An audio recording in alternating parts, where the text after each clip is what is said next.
So you've got the money saved up to buy your home in Georgia, and now you're wondering, well, what are the fees associated with that? How much do I pay the attorney, the lender, title, taxes, realtor fees?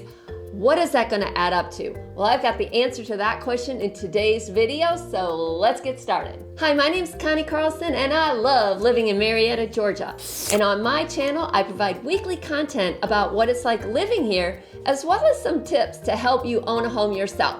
So if that's the kind of stuff that sounds interesting to you, make sure you subscribe down below and mash down that bell icon so you don't miss any of our great content. So I was trying to figure out the best way to easily explain the fees associated with buying a house. And it's a little complicated because some fees are fixed and some fees are variable based on either the sales price or the amount of the mortgage that you're taking out, or the fact that you might not be taking out a mortgage at all. So what I thought would be the easiest way to explain this to you is to look at a real life example. And so I have pulled a settlement statement. This is what you get at the closing table of a recent sale that we had for a house that's $362,000. And what I'm going to do is I'm going to take this statement and I'm going to break down all of the fees. And make sure you stay for the end, because that's where I'll share with you what the final cost was for this particular buyer. So this is the house that we're talking about. It's in East Cobb. The buyer purchased this home with a loan, a conventional loan, putting 20% down. At the top of the settlement statement is the sales price and then the amount of the loan. And you can see that the loan amount divided by the sales price is 80%. So he's going to have to put 20% down. And you can also see right here where you have his earnest money deposit. In the state of Georgia, a lot of times, an average amount of earnest money is about 1% of the sales price. And so that's exactly what this particular buyer did.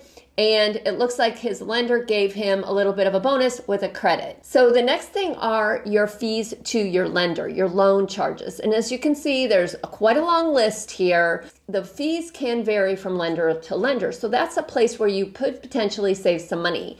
So in this particular example, they have the loan origination fee, which is 0.96%, flood certification, credit fee report, appraisal fees.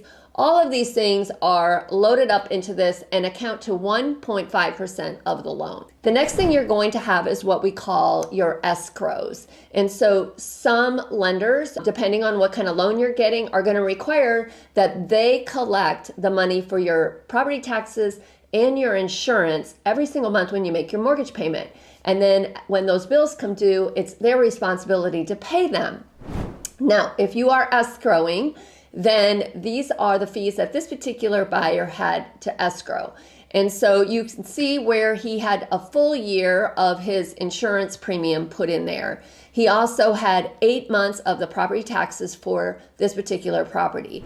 In our county, Cobb County, I always estimate your property taxes are going to be about 1% of the sales price. You can see he has his property taxes, and then they also collected another 3 months for his homeowner's insurance. Then the government has to get their collection as well. And there are a variety of fees that are fixed in our county and in our state, and then some that are variable. So recording fees, mortgage, deed, power of attorney, those were each $25. And so this particular buyer paid $75 for that. An intangible tax, that is based on the amount of the mortgage. So keep in mind, if you're paying cash, you will not have an intangible tax fee. And then we have the real estate transfer tax, which is based on the sales price. And as you can see, our sales price was $362,000 and it was $362. So it's pretty easy to calculate what that's going to be. The next fees are real estate commissions. And if you look at this spreadsheet, you can see they're zero, because in the state of Georgia, the buyer does not usually pay for the realtor fees. That is a fee that the seller is responsible for. So that's good news for you. If you're a buyer, you get representation with a realtor without coming out of your pocket in any way. Title charges. Okay, so this is mixed in with the attorney's fees as well as what it costs to get title insurance. And when you're getting a mortgage on the property, the lender will require that you have lender title insurance. So you're going to see that fee right here, $795. But you're also going to be encouraged to get owner's title insurance, which was $992 in this particular example. And keep in mind, these fees are based off of the sales price. So the higher price property you have, the higher your title insurance is going to be. Title insurance for owners is optional, but highly, highly encouraged. In fact, I'll even maybe put a link up above to some videos that I found that explain why title insurance is so important for you. Okay, and then we have the attorney fees. In this case, the attorney fees were only $465. And now that can vary from one attorney's office to another. So if that's a concern for you, make sure when you write your contract, typically the buyer gets to choose the attorney, unless in certain circumstances it's of a relocation, sale, or something like that. But typically if you're a buyer, you can choose your attorney. And so you might want to ask for a list of the attorney's fees to make sure that they're in line with what's typical. Okay, so for this particular sale, his total closing cost fees were a little over $11,000, which equates to about 3% of the sales price. And when people ask me, what are my closing costs going to be? I typically say just assume 3%, which that surprises some people. They're surprised that closing costs are that high.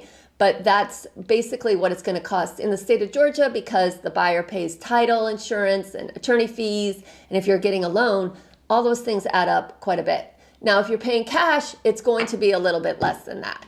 Okay, so this particular buyer had to bring about $79,000 to close on the property. And you may wonder, why $79,000 if the closing costs were only $11,000? Well, let's break it down. You've got the closing costs, plus he had his 20% down payment, but then he already gave them $3,600, so that was taken out. And he also got a credit from the buyer for $564, so that when the tax bill is due in October, he is responsible for paying that. So all in all, he brought about $79,000. In addition, this particular buyer did do an inspection of the house, and he had to pay for an appraisal. And those are paid, what we say, outside of closing. So you write the inspector a check prior to closing, and you actually pay for the appraisal up front. These fees can vary, obviously, based on the size of the property and yada yada. This gives you a little bit of an example. Now, if you are thinking about buying a house, it's super competitive right now. And that's why I think you should watch this video next, because I go into a 2-part series of the secret strategies and tips that my team is using to help our buyers win, even when they're in a multiple offer situation.